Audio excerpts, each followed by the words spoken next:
Hello students, आज के व्याख्यान में आप सभी का स्वागत है। मैं doctor Ajanta Gehlot, associate professor philosophy, MS college Bikaner. आज हम अनौपचारिक तर्क दोष पढ़ने जा रहे हैं।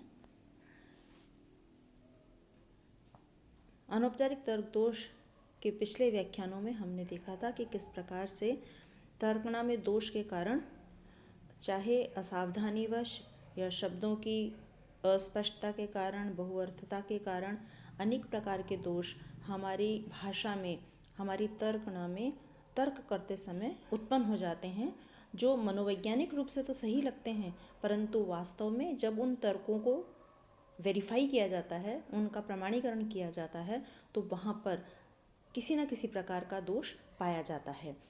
हमने इन दोषों को वस्तुगत दोष और आकारगत दोषों में बांटा था। उसके पश्चात हमने वस्तुगत दोषों को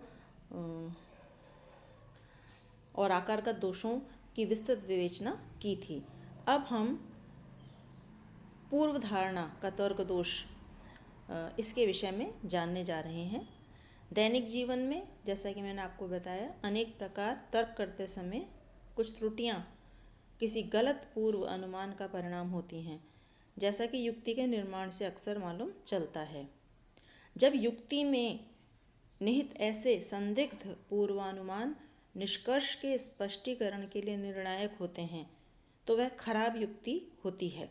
अर्थात बहुत सारे ऐसे त्रुटिपूर्ण वाक्य जो हमारी तर्कना में, यानी तर्क करते समय, जिसमें कुछ आधार वाक्य और एक निष्कर्ष होता है, उन आधार वाक्यों में कुछ ऐसे आधार वाक्य होते हैं जो भ्रामक या त्रुटिपूर्ण होते हैं। तो जब निष्कर्ष निकलेगा तो निश्चित रूप से ही वह निष्कर्ष भी अस्पष्ट होगा या भ्रामक होगा, दोषयुक्त होगा। इसीलिए ऐसी युक्ति को खराब युक्ति कहा जाता है। इस प्रकार का तर्क दोष पूर्व धारणा का तर्क दोष कहलाता है, जिसमें आधार वाक्य प्रायः निष्कर्ष से संबद्ध नहीं होता है। पूर्व धारणा के तर्क दोष में पहला तर्क दोष है छल प्रश्न। छल प्रश्न, जैसा कि नाम से ही पता चलता है कि जब किसी व्यक्ति से इस तरह से प्रश्न पूछा जाए कि मानो उस प्रश्न में निहित किसी निष्कर्ष की सत्यता को पहले से ही स्वीकार कर लिया गया है। जब किसी से प्रश्न किया जाता है तो प्रश्न करने का अर्थ ही यह होता है कि उस व्यक्ति को ये अवसर प्रदान किया जाएगा कि वह उस प्रश्न का स्पष्टीकरण दे सके या उसको उत्तर दे सके। साथ ही ऐसे प्रश्न उसके अंदर मौजूद नहीं होंगे जो निहित, यानी अंदर की तरफ छिपे हुए होंगे, जिसमें चालाकी से, कपटतापूर्ण तरीके से या छल से उससे उन प्रश्नों का उत्तर भी ले लिया जाएगा, या ऐसे प्रश्नों की हामी भी भरा ली जाएगी जो स्पष्ट तौर पे हमें दिखाई नहीं देते हैं। इसीलिए यह छल प्रश्न एक कपटपूर्ण युक्ति है, जिसमें वक्ता कुछ प्रश्न पूछ सकता है, जब उसका उत्तर दिया जाता है या उस आधार वाक्य की सत्यता के साथ उत्तर के बारे में सशक्त रूप से बताया जाता है जो कि उस प्रश्न में था ही नहीं। हम इसको एक उदाहरण से समझ सकते हैं। जब न्यायालय में किसी व्यक्ति का कोई केस एक वकील लड़ रहा होता है और वह सामने वाले गवाह व्यक्ति से या गवाह से प्रश्न करता है कि आप बताएं कि जो आपने पैसे, चुराए हुए पैसे आपने कहाँ रखे। ये एक छल प्रश्न है कि चुराए हुए पैसे आपने कहाँ रखे। इसमें दो प्रश्न पूछे जा रहे हैं कि एक तो आपने जो पैसे हैं वो आपने चोरी किए हैं, और दूसरा जिन पैसों की आपने चोरी की है उनको आपने कहाँ रखा है। इसका अर्थ ये हुआ कि यदि वह व्यक्ति इस प्रश्न का जवाब देता है तो वह इस बात को स्वीकार करता है कि उसने चोरी की है, चाहे उसने की हो या न की हो। तो इसलिए ये एक प्रकार का छल प्रश्न होता है, जिसमें दो प्रश्न या अधिक प्रश्न एक ही प्रश्न में निहित होते हैं और दूसरे प्रश्न का उत्तर मांगकर पहले प्रश्न को उसमें निहित या सत्य मान लिया जाता है। दूसरा तर्क दोष है मिथ्या कारण। किसी दिए हुए कार्य का कारण न हो फिर भी उसे सत्य कारण के रूप में समझने की भूल करना। कई बार ऐसा होता है कि हम किसी घटना के घटित होने के लिए जिस कारण को मान रहे हैं कि यह घटना इस कारण से, ए घटना बी कारण से घटित हुई, परंतु वास्तव में वह घटना उस कारण से घटित ही नहीं होती है।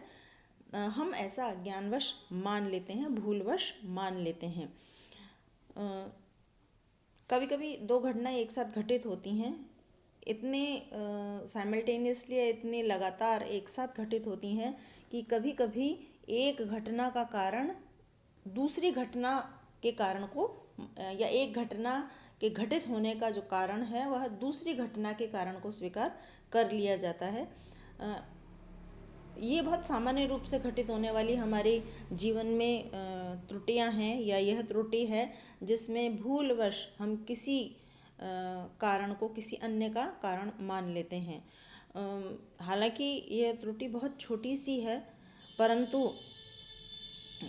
इसको जांच करना या इसको डिफरेंशिएट करना थोड़ा मुश्किल होता है। बहुत बड़े वैज्ञानिक और दूसरे लोग भी, सक्षम लोग भी उसको समझने में भूल कर जाते हैं। चक्रक दोष, सत्य को सिद्ध मानकर तर्क करना, अर्थात सत्य को सत्य मानकर तर्क करने का अर्थ है कि हम जिसे प्रमाण के रूप में प्रस्तुत करते हैं, जिस बात को सिद्ध करना होता है उसी बात को हम प्रमाण के रूप में स्वीकार कर लेते हैं। ये एक प्रकार की हास्यास्पद त्रुटि है। कभी कभी हम इस त्रुटि में पड़ जाते हैं, तब किसी तर्क वाक्य की सत्यता को स्थापित करने के लिए प्रत्येक, या उसकी कोशिश में प्रत्येक व्यक्ति एक ऐसे स्वीकार्य आधार वाक्यों के लिए प्रयत्न करता है जिनसे विचाराधीन तर्क वाक्य निष्कर्ष के रूप में निर्मित हो सके या निर्गमित हो सके, जिसे प्रमाणित करना चाहिए यदि उसी निष्कर्ष को वह अपनी युक्ति का आधार वाक्य मान ले। जिस कथन को, जिस तथ्य को प्रमाणित करना है, यदि उसी को ही हम अपना आधार वाक्य बना लें तो ये तो एक त्रुटि ही हो गई कि जिसे हम सिद्ध करना चाह रहे हैं उसी के आधार पर हम उस बात को निगमित भी करना चाह रहे हैं। इसीलिए इस दोष को आत्माश्रय या तर्क दोष कहा जाता है। इसको हम एक उदाहरण से समझ सकते हैं। जब हम किसी अपने परिचित के यहाँ जाना चाहते हैं और हम पूर्व में उसके घर कभी नहीं गए हैं, और उसके घर का पता पूछने पे यदि व्यक्ति के द्वारा ये कहा जाता है कि उसका घर धर्मशाला के पास में है, और वह व्यक्ति उस धर्मशाला को नहीं जानता है, तो परिचित ये बताते हैं कि धर्मशाला मंदिर के सामने है। मान लीजिए वह व्यक्ति उस मंदिर को भी नहीं जानते हैं कि वह किस स्थान पर है, तो दोबारा पूछने पर परिचित कहते हैं कि मंदिर धर्मशाला के सामने है।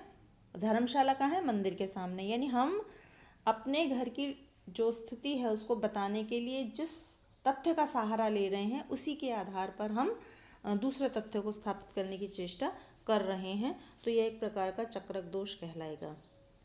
उपलक्षण दोष, किसी सामान्य सिद्धांत का उपयोग एक विषय विशेष में करना जिसकी आकस्मिकता या परिस्थिति उस सिद्धांत को अनुपयोगी बना देती है। कई बार हम जब सिद्धांत का उपयोग कर रहे होते हैं तो उसकी परिस्थिति को देखना भी अनिवार्य होता है। नियम के उपयोग में या किसी भी तर्क के उपयोग में निहित जो परिस्थिति होती है उसका भी ध्यान रखना ज़रूरी होता है। प्लेटो अपनी रिपब्लिक में एक उदाहरण प्रस्तुत करते हैं जिसमें वो कहते हैं कि ये एक अंडरलाइन फैक्ट है, या ये ऐसा तथ्य है जिसे सभी स्वीकार करेंगे कि यदि किसी ने कर्ज लिया है तो वह कर्ज को लौटाएगा। अब कोई एक दोस्त उसको जिसकी की मानसिक स्थिति सही थी, तब उसने उस दोस्त से कोई हथियार लिए, या वह दोस्त उसके पास में अपने कुछ हथियार रख के चला जाता है, परंतु जब वह लेने वापस आता है तब उसकी मानसिक स्थिति उपयुक्त नहीं होती है। यहाँ स्थिति यह है कि क्योंकि उसने उससे वह वस्तु उधार ली है तो उसको वापस की जानी चाहिए, परंतु यहाँ अंतर्निहित परिस्थिति या आकस्मिकता यह है कि अब जो दोस्त है उसकी मानसिक स्थिति पहले जैसी नहीं है, अस्थिर मानसिक स्थिति है। ऐसी स्थिति में यदि वह उसको हथियार लौटाता है तो उसके कुछ दुष्प्रभाव हो सकते हैं। तो ऐसी स्थिति में क्या किया जाना चाहिए वह विचारणीय है, और इस परिस्थिति का ही अगर वहाँ रेफरेंस होता है या उस परिस्थिति पे विचार विमर्श किया जाता है और उसके अनुसार कार्य नहीं किया जाता है तो वहाँ उपलक्षण दोष उत्पन्न हो जाता है। परिवर्तित उपलक्षण दोष,